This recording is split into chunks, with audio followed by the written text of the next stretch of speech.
So the CPS here that's calendar year, so it's 2 school years, half That is- of each of 2 school years, right? That is correct. And we may get into this later on, but there's been publicly, they've requested credit back.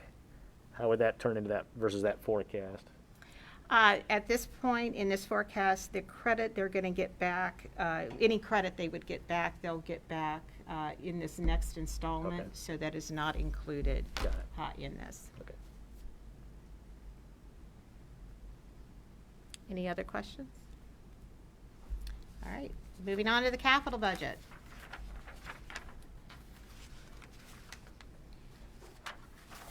So some very important things that we did achieve. Our planning department has done an excellent job, and we have received some service efficiencies, which have resulted in actually decreased vehicle requirements each year overall. Factored into our capital projections over the 5 years. We are looking at a lot of it that we have in our capital are facility upgrades. We have not had money, so we are making investments in our facilities. 33% is in that investment that we have not been doing for many, many years. So we are continuing on that. Also in this capital is the BRT land acquisition, construction for 2 corridors, which will begin in 2024. One of the exciting things is our continued investment in technology. IT has done an excellent job of getting us up to date, and that will continue.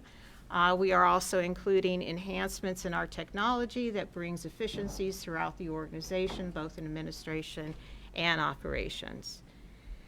Of course, we will continue to apply for grants to reduce the amount of local funds that we need for these capital projects. So just one comment I want to make. BRT, we have money in here for it. We know we have to figure out where that's going to be. This is the ongoing discussion we've had, so you'll see a lot of discussion in the next several weeks, months about how to engage the community with those opportunities and using some consultants to identify where those routes might be. It's one of those things where everybody loves the concept, and I think it's going to be great for the community. We just got to figure out where we can fit them in and those kind of things. I think Pete Metz may talk about that a little bit in the regional discussions, or maybe he will now that I've raised it up. But really great for us. It's part of the reason, Daryl did go get to meet the president, which was a great, sign of respect for what we've gotten done here for the work he does as well. But we asked him to stay so we can continue these discussions to try to get even more funding for these kind of things. So it's really imperative on us to help work with the community to say where those could be, because, there's a lot of folks going to be in line to get some of these federal funds, and we want to get our fair share. And just like our operating, we are also continuing as we get more information on grants and some of the things that are coming from this infrastructure bill. We will also be updating our capital projections as we go along. So, all right, let's move on to the actual budget for the 5 years.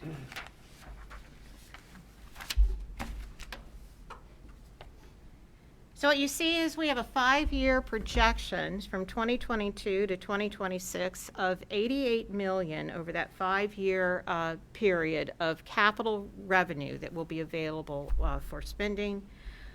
We have reduced in prior years. We have had bus purchases at 30 per year. We have reduced that spend to 25 per year, and that is based on the service efficiencies that we have gained, needing less of a fleet, less a number of buses for that.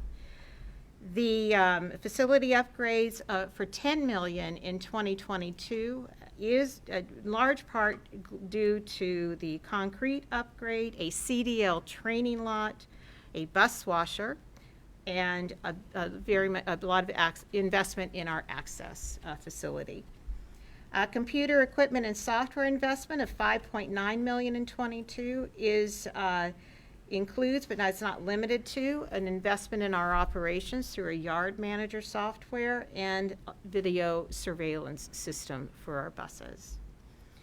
At the end of the day, and the bottom line number, after that 5 years, we are actually projecting some revenue to be remaining of $108,000.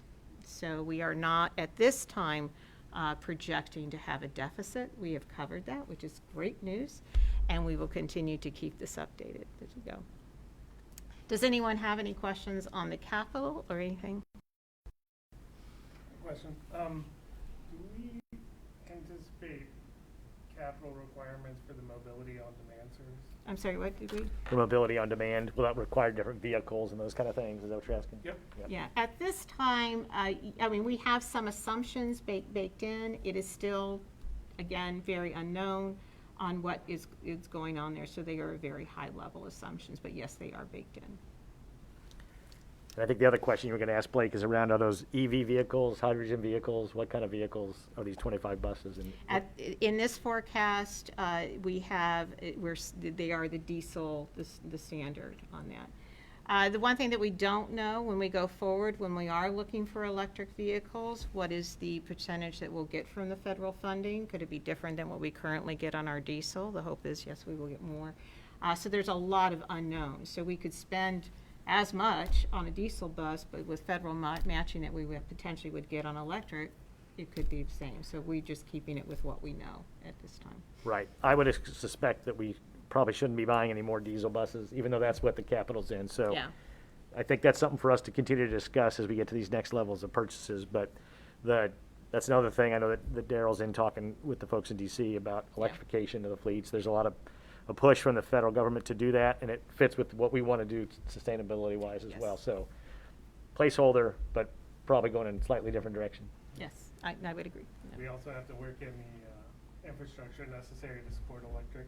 Yeah. It's a different type of capital, Absolutely. but that is one of the hardest things, to make sure you have the right infrastructure to support that. Right. And, yeah, exactly. So that will be continuing to be looked and updated as we know and have more information. That is all I have.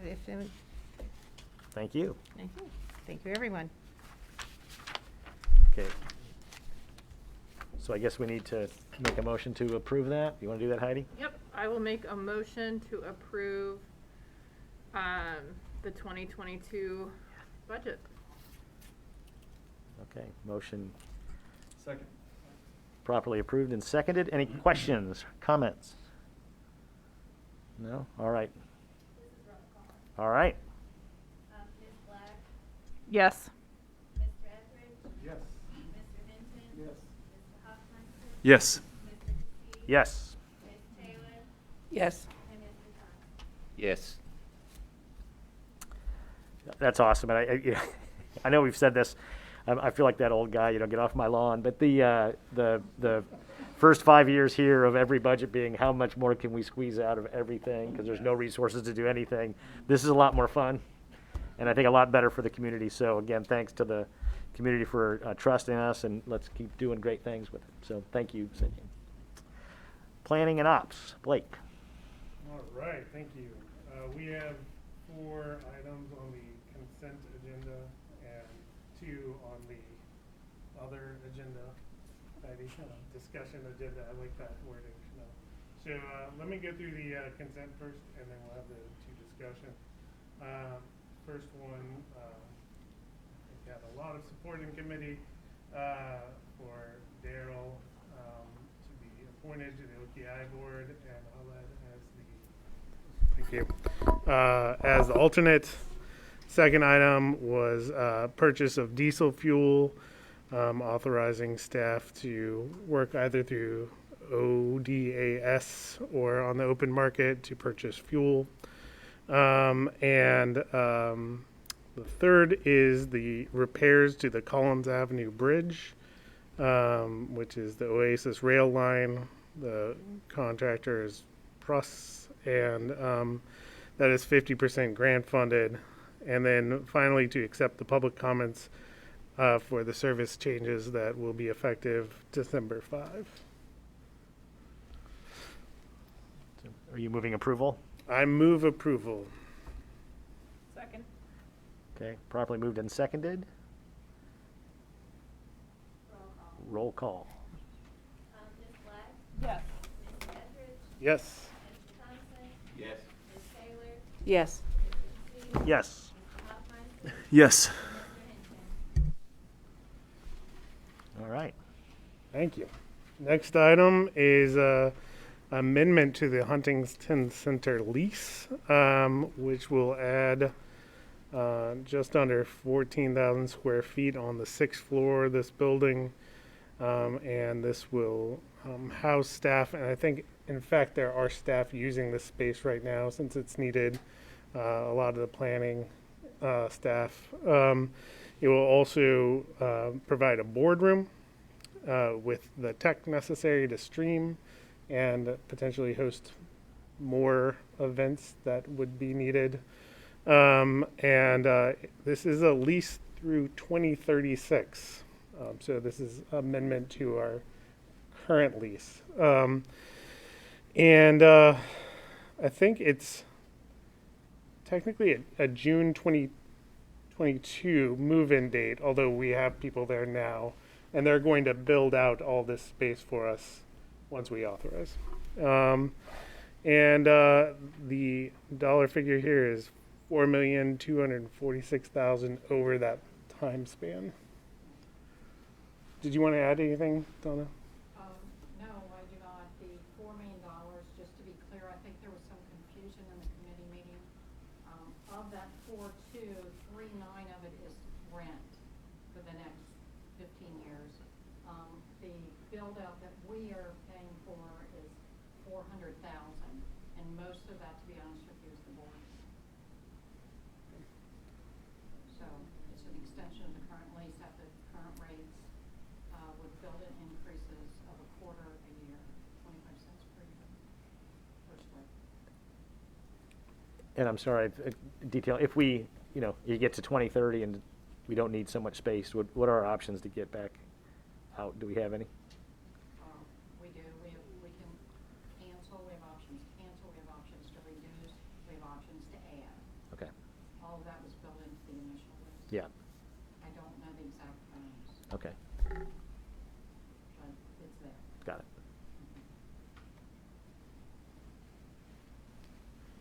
Any questions? Thought this was important for the whole board to be aware of it and to vote on it separately. Yeah, it's a lot of money, and it's long term, but I think the space is working out pretty well, right? Other than maybe this, which we thought would work out differently, but Right. Hence the amendment. yeah, the world's changed on us a little bit, right? I was looking over the plans before the meeting, and there's space for staff that would support BRT, that would support kind of the innovative service we want to do for reinventing Metro. And it's important to have the staff and the space to do that. So that is what the plan is for.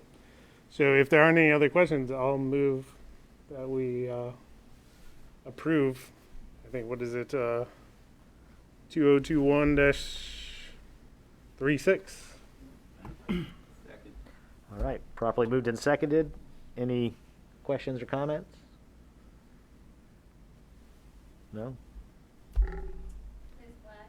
Yes. Mr. Etheridge? Yes. Mr. Hinton? Mr. Hofmeister? Yes. Mr. Kasid? Yes. Ms. Taylor? Yes. And Mr. Thompson?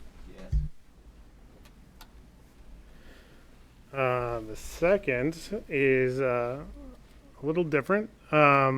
And it's nice to have Pete Metz here to speak to this. Yeah. But I'm going to just say a couple words in support, if I may. Pete says as long as it's in support, you can. He looked concerned, so I threw those words in there just to I think it's a great read, and I encourage everybody, if you haven't already looked at it, to work through this. They've looked at other examples of what I might call complicated regions for transit, and tried to learn and gain insight on how to approach serving our communities, and come up with recommendations. Here we're looking for staff to approve we're looking to approve that staff participate in a regional transit collaborative, RTC. I have RTC in my notes. I hope I got it right. And also that we have a study of the region And one of the things I really like out of this is have the transit boards actually meet and talk to each other. But Pete, do you want to say a few words towards this? Yeah.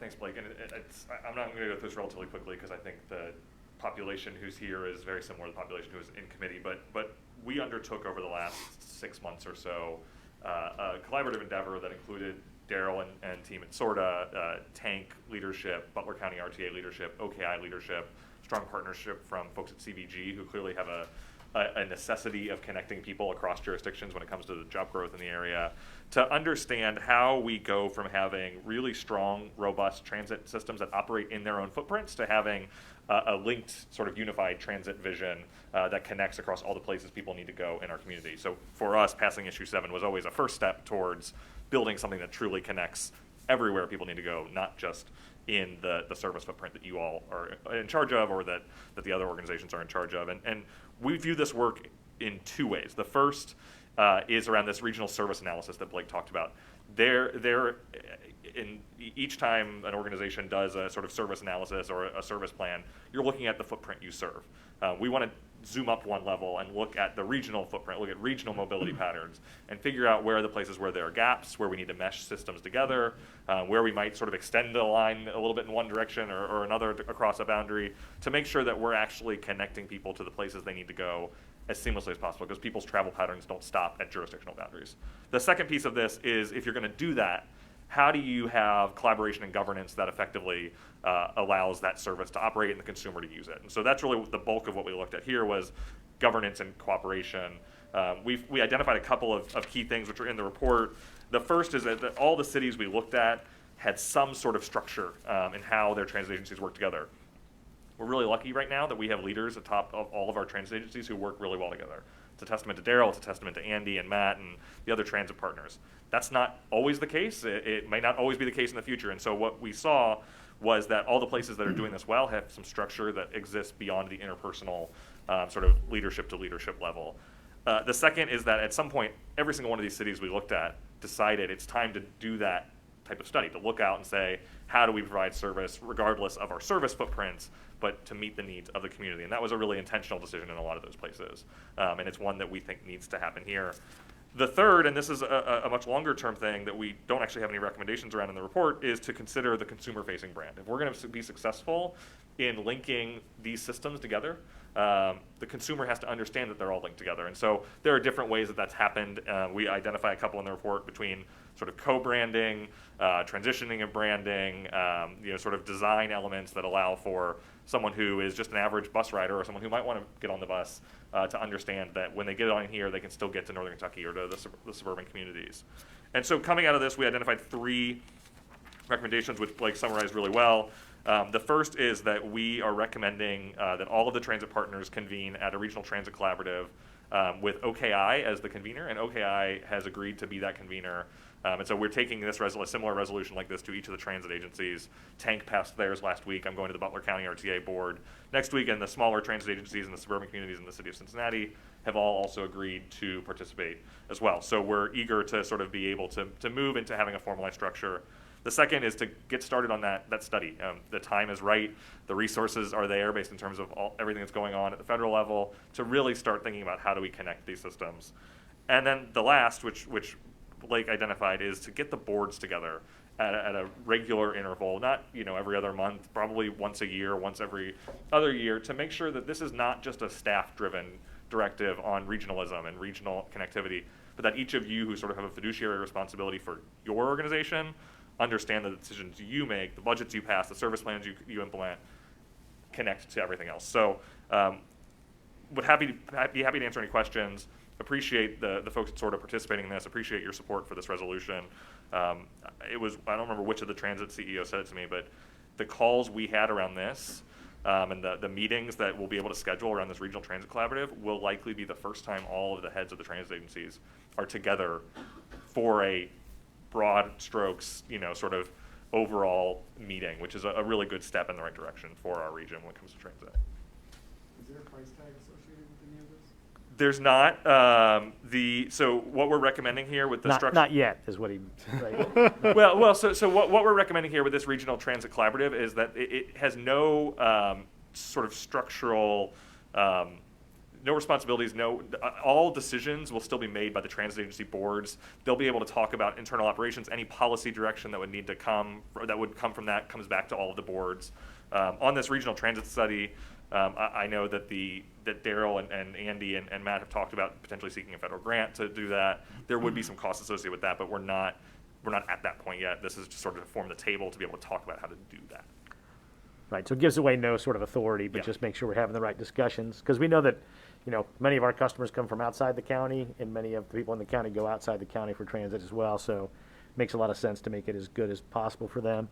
I do want to make sure we talk about the paratransit work that's already started. I think, Colette, if you want to talk about that at all. So there's a lot of things already happening in this space, which I think are really powerful for folks. The mobile ticketing is another example of how the agencies have worked really well together. I mean, I didn't get into a ton here, but it's in the report. We have success measures in terms of working together regionally, but they've been sort of on these project by project basis, and this is just proposing to formalize that so that those types of things can come to that table and be led through that venue. Yeah, lots of efficiencies. As we talk about things like EV, do you need to have, big charging stations everywhere? Do you have a few common places? There's lots of opportunities here, and so it's worth the discussion is what's really been proposed. So do we want to participate in these discussions or not is really the question. Thanks. Anything else? Awesome. And I would move that we do participate in these discussions. All right.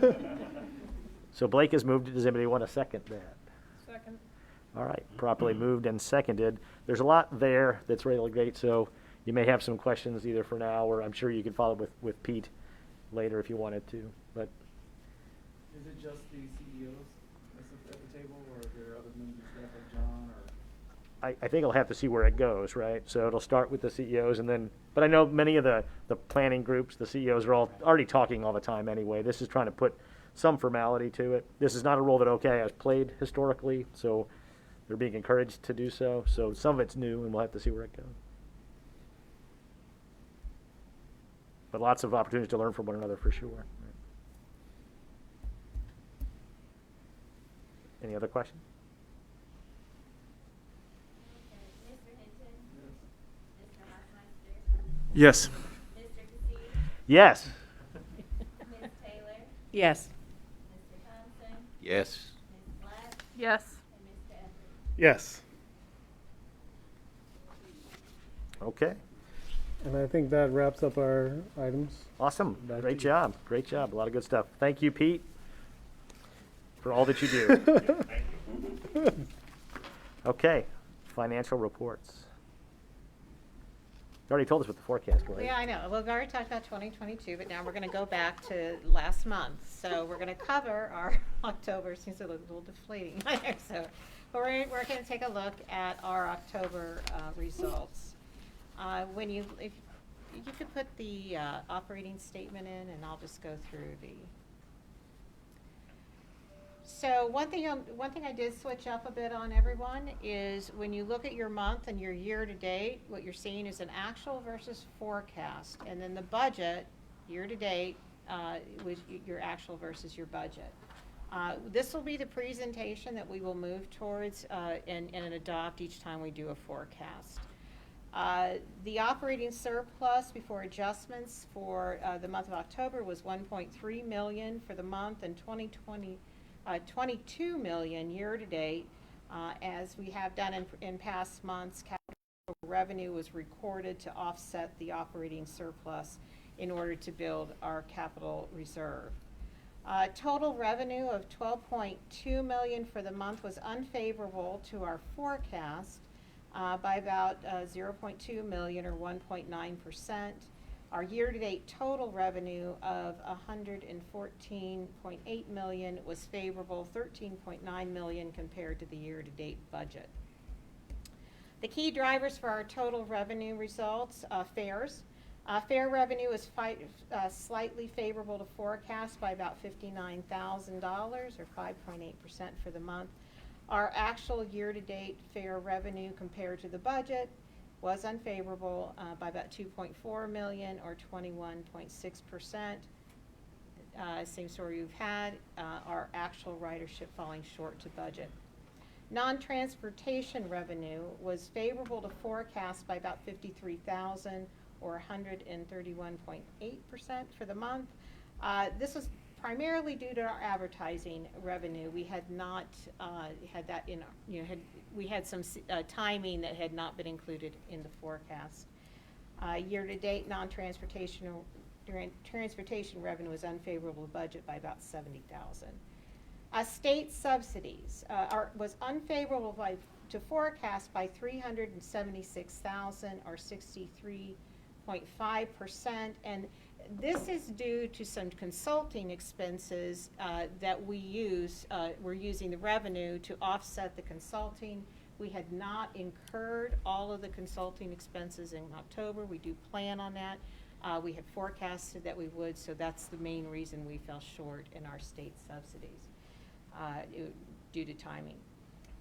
The CRISA funds, as it continues to be, we had not included that in our 2021 budget, so that is the most significant factor in our favorable year-to-date total revenue compared to budget.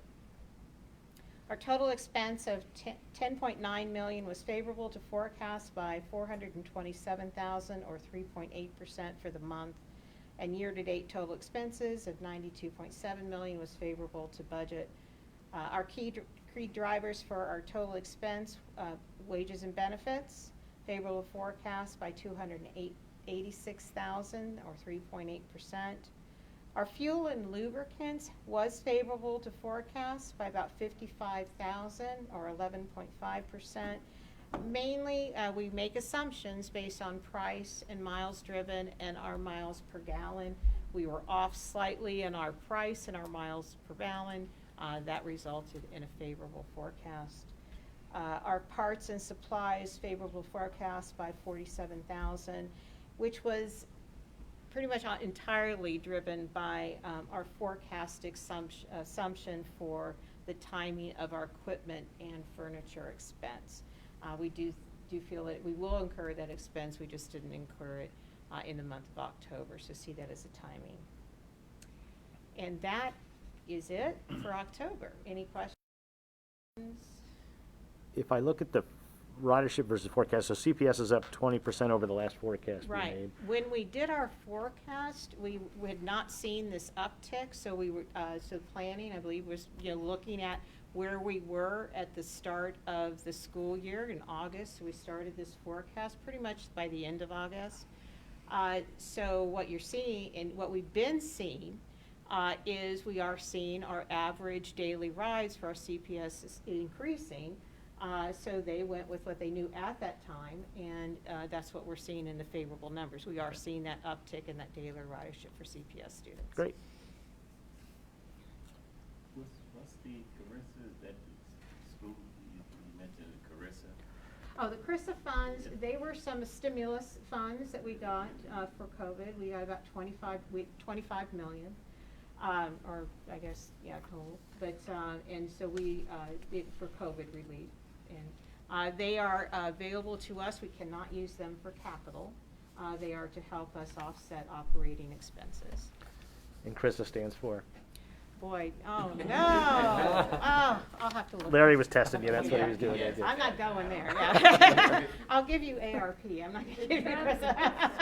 CRISA sounds really short, but it's 6 letters. Yeah, it's a little bit long for so. Any other questions except for what CRISA means? All right, that's it for October. Okay. In Daryl's absence, John has a few updates for us. CPS first, or? Sure, why don't we start there? Good evening, everyone. To provide an update with respect to Cincinnati Public Schools, CPS has issued a request for proposals for student transportation services for grades K through 12 at competitive pricing for the district. Bids are due December 3rd. Now, by CPS inviting bids from private sector transit providers, we are prohibited from competing or even bidding in the space. By federal regulation, as a recipient of federal funds, we cannot even participate in the process. So that's definitely a key item to update the board on, certainly as CPS nears their the conclusion of the request for proposals and then their evaluation of whatever bids they receive. That's important information for the board. So I'll make sure everybody understands what he just said, right? So they've asked for proposals for service. We cannot respond to it, so we won't be. That doesn't mean that they will select another person, right? Or, I mean, they could not do that. It's possible. But them being grandfathered into the system, right? Or we provide, Being grandfathered in? well, maybe that's not correct. If they go to do this, and then at a certain later date, are we permitted to go back to servicing them? If they would have, say, no bidders or scope of services that no other private provider bids, then that potentially could invite a public authority like SORTA to get back into that space. But So you're not prohibited to get into this space? right, but right now, in terms of the process that they're going through, we can't. I have a question. I didn't know that rule, that we couldn't participate in the bid. And are we going to put something out so that everyone knows that we are not being allowed to participate in the bid? Just because I don't want people to, I just asked a question. I'm not even saying a statement. I'm just saying, are we going to do anything to let people know it's not like we're taking our ball and going home, but someone else is taking their ball and going home, and we're being shut out of the process? Right, that is part of the communication plan. Okay, that we that's have, what's yes. And there's more to this discussion, there, right? There is certainly, you'll recall, we're in the last year of a 5-year contract with CPS. That contract allows either party by convenience to cancel with 6 months written notice to terminate. With the school year ending with the end of May, that 6-month window is certainly approaching. As we've certainly updated the board several times, we developed our current transportation plan in conjunction with CPS, always with the students as the first priority, and coming up with a model that could serve the students the best way given our capacity and the CPS need. We certainly focus on increasing our reliability for the students. Remember last spring, between the months of April and May, we missed approximately 700 student service trips. We needed a more reliable service model without question for our students. Despite these best efforts, despite our outreach both to the schools, the students, the CPS leadership, they clearly remain dissatisfied with our best efforts to this point, and we believe we should move forward with following the cancellation notice in the contract and providing written notice to CPS to cancel this contract at the end of this 5-year term. I think in conjunction with that, they sent a letter to me, dated November 3rd, arrived today, that they sent by U.S. Post. Again, saying no matter what else is going on, they want extra service returned immediately. Basically, we've explained that we don't have the people to do it. And as we progressed, and we can talk some ridership numbers and things, not even sure it's the right thing to do, but that it's obvious that they don't want the services we're able to provide it today. They've issued RFP for other folks to bid on the service, so we're kind of in this point of inflection where we have to make some decisions. And so I think it makes most sense. It doesn't, again, prohibit us from working with them in the future, but they're obviously unhappy with the current terms of the contract, so I feel we have to kind of move forward in this fashion. So John, did you just say that we are going to initiate then the cancellation of the contract given the 6-month notice? Yeah, CPS is good. Well, how does that go with what Thad just said? Well, there's two different discussions, right? Not Right. replying to RFP, which is one thing, and that's why I said we have to have the rest of this discussion, right? Versus saying, look, we're not able to provide the service you want, right? So rather than carry it on, this is our time when we have to have the discussion with them. Right, the contract model was built on that extra service model. Clearly, we don't have the capacity to perform in that space. Like Craig said, they've gone to market to seek exactly that kind of continued service for the K through 12 students. We can't provide that service at this time. We're up against a cancellation window in the current contract. We also cannot participate in their current request for proposals. So this gives them notice of, where we stand given our capacity and their needs. To Craig's point and to Thaddeus' question, this does not preclude or prohibit some kind of different future arrangement or contractual arrangement with CPS. But it does point to the current arrangement is simply not working and not within our capacity. I get it. I just think that you guys are going to have to be very careful in your messaging because you are now initiating the termination of the contract. And so to his question earlier, it is, are we picking up the ball and running away and we're initiating it. So now they can change the narrative to that we dropped out. That makes sense? Yeah, and where I am on this is, if we are looking at, letting them know that we're not going to do the extension, they've clearly, what I read from the RFP they submitted is that they're also not intending to continue to work with us next year. The RFP very clearly writes us out of it. And so I think for me, we need to keep the riders at the center of what we're doing and the work. And if it is in the CPS leadership's best interest to not continue with Metro service, that's fine. But what I would implore Metro to do is to think about how do we continue to provide best-in-class service to our riders, regardless of whether they are students at CPS or otherwise, and to look at some alternative options that we might be able to provide to students and their families so that they are not burdened additionally by changes with whether or not CPS students get bus passes. Well, and to that point, we certainly remain fully committed, right, to the student riding experience and their needs without question. We've already been writing letters home to the students and their families and informing them how to ride. With our upcoming service changes December 5th, we've already pledged to continue that as well. So whatever kind of issues we have between the organization and CPS, contractual or otherwise, none of that is going to get in the way of exactly what you're talking about.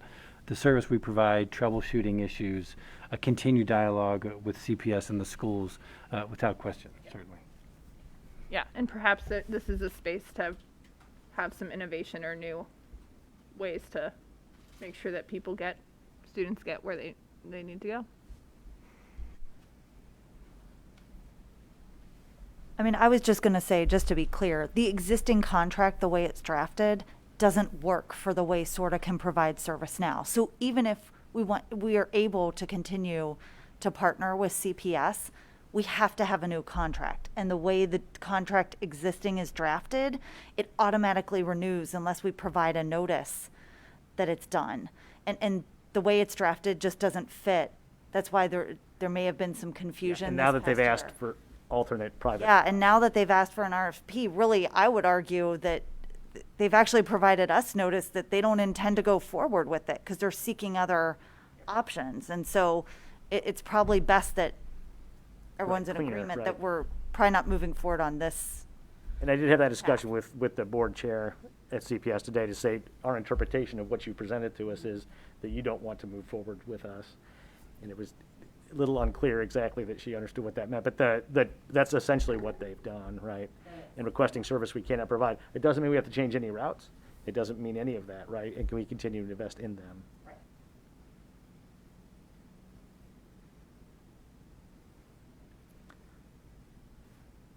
So it feels like a lot. They've kind of pushed some timing on us, right? And I don't know if anyone knows this. There's going to be new school board members, and does anyone know when they take? Because this is going to be a long-term decision that impacts. I believe it's January. January. Okay. January, yeah, same as council maybe. So in many respects, I would hope they'd come back and say, hey, let's let's figure out how to make this work, even though the existing contract isn't working for them. Let's sit down and make sure. So we want to and will continue to provide bus service. We even said, let's make sure we're continuing this year to work on the service. I think you may remember last time we were here, we offered to go to each school to make sure every student knew that we still have been denied that opportunity. Like I said, it took 6 weeks for them to reply to that offer, and they did it by sending a snail mail letter, right? So, I'm not feeling a lot of urgency from them to address the situation and try to make it better in the short run, which we continue to try to do.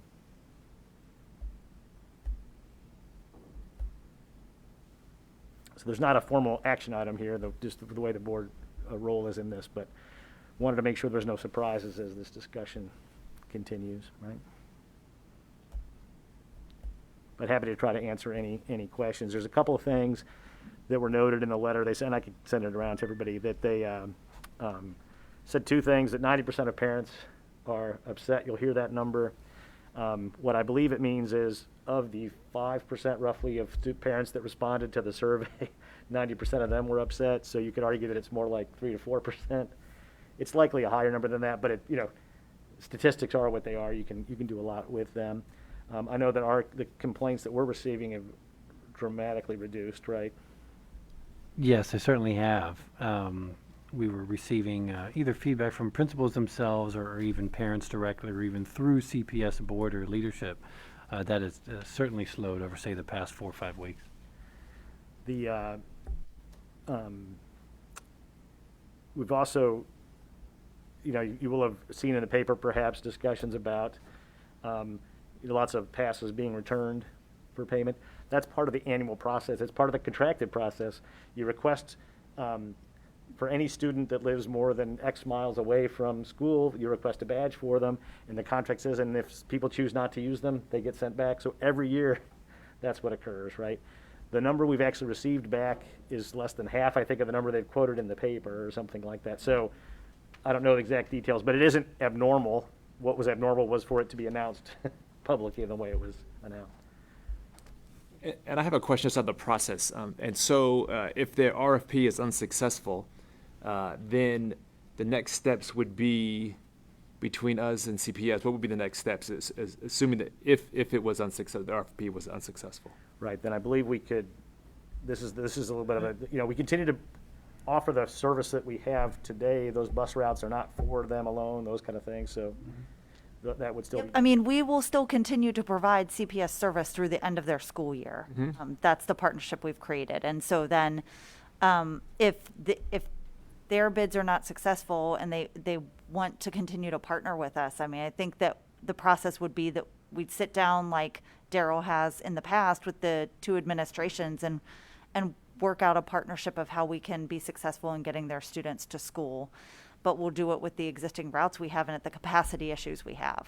Okay. And again, those routes are available for everyone to use, and that will continue to be the case, but we continue to invest in frequency and timing and those kind of things. But we'll need a new agreement to do that. Right. And we would need that anyway, even if we continued forward. That's what I'm trying to. Although what I'm saying clear is is that that- students could, even if there wasn't an agreement with CPS, any student could ride that bus if they pay for the ride. That's right, yes. But yeah, that was a helpful clarification, Kim, in that it sounds like regardless of what the decision is, the contract that currently exists that ends at the end of this school year cannot continue. Right, it doesn't make any It sense has for, to be right, it has to be rewritten. renegotiated, yes.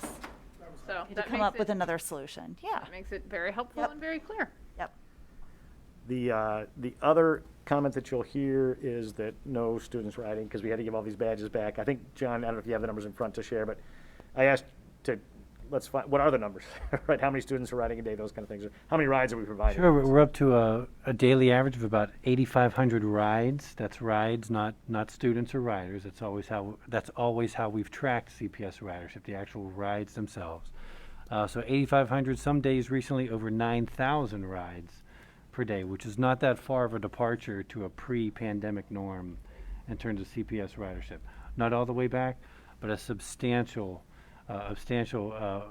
close return to normal, and it grows every week, every month since the start of the school year.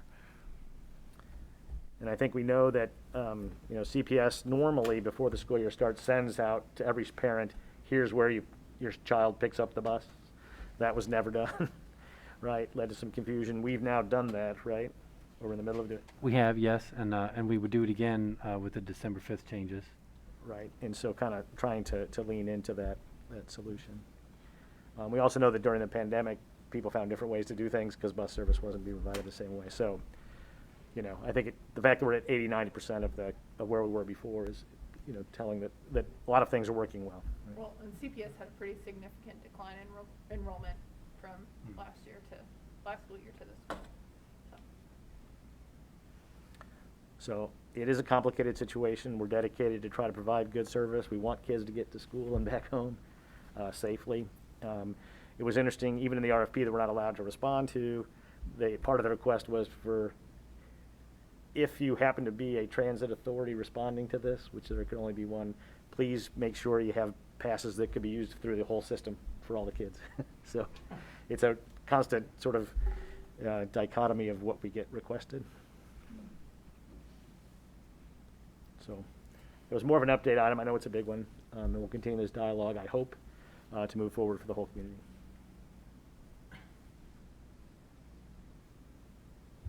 Further questions?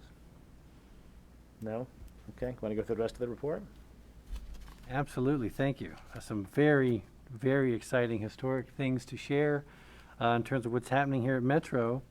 I've got the honor of speaking in Daryl's absence, as he's been invited, as we mentioned earlier, to participate at the White House in Washington, D.C. and witness President Biden signing the Bipartisan Infrastructure Investment and Jobs Act, the largest investment in public transit in our nation's history, the largest investment. And we've got our CEO there, local union president as well, right there in celebration.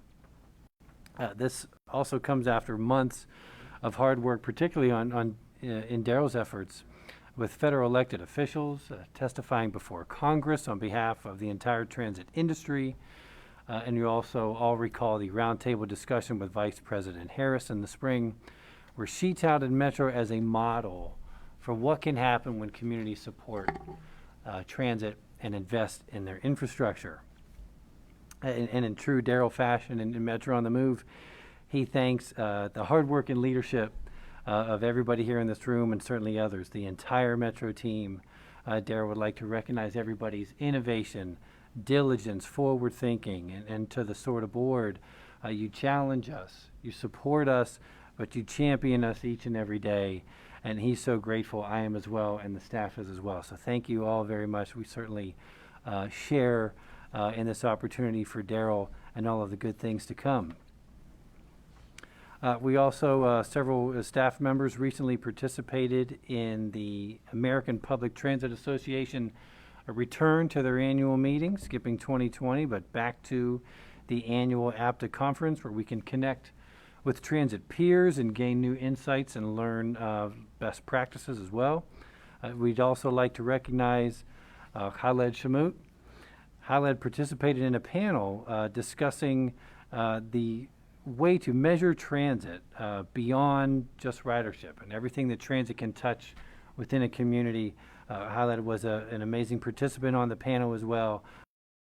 One of the more lively discussions of the entire conference, quite frankly, in terms of talking about everything that transit can do for our communities.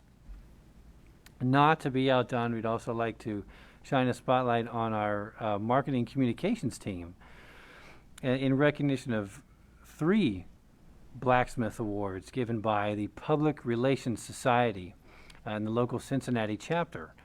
We received recognition in the special events category for the 10 Routes in 10 Days campaign as we launched the first phase of reinventing Metro. And they also received recognition for their best tactical pivot given the Northside Transit Center grand opening. You'll recall the last minute shift from an in-person event to somewhat of a hybrid model. Kudos to Brandy and team for recognition and a job well done opening up the NTC. And they received a 3rd award. This also relates to the 10 Routes in 10 Days campaign, the Best in Show Award from the local chapter of the PRSA. Kudos to Brandy and the entire team. Thank you for everything that you do for the entire organization. And just one more message from Daryl as we approach Thanksgiving.